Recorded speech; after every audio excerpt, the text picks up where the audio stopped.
Good morning. The recovery across the globe will elicit some copycat moves in our markets as well.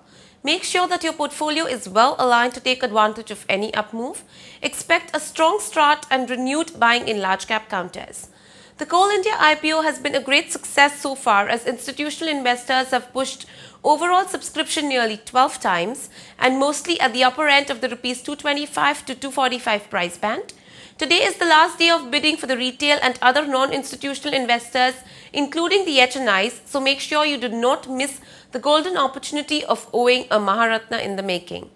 China's economy grew 9.6% in the third quarter, its smallest gain in a year but bare most expectations. The US indices ended well above a percentage each and Asian markets too are comfortably in the green.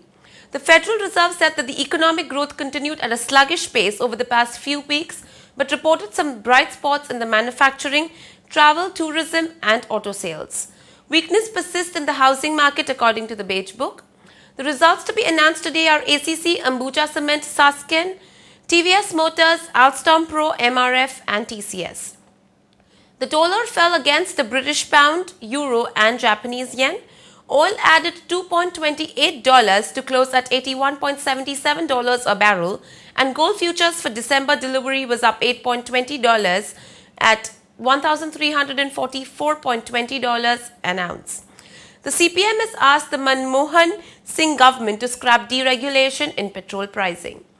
The other news for the day is UIDAI has shortlisted 9 IT companies including TCS, IBM, Wipro, HCL Tech, Mahindra Satyam and Tech Mahindra for the managed service provider contract worth around Rs 20 billion.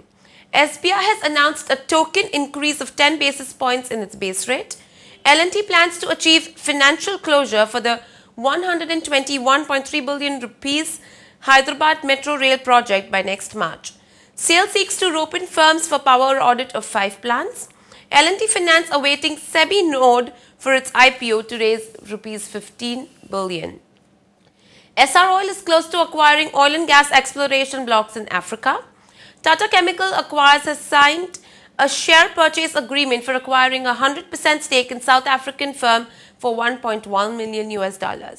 Opto Circuits is acquiring US-based Cardiac Science Corporation between $80 to $85 million in cash.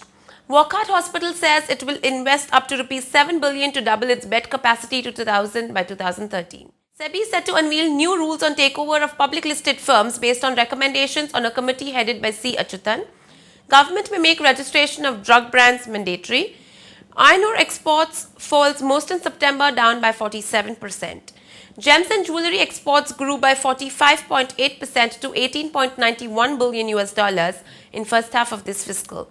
The Finance Ministry is looking into the possibility of phasing out some exemptions from the centre's excise list in the next budget.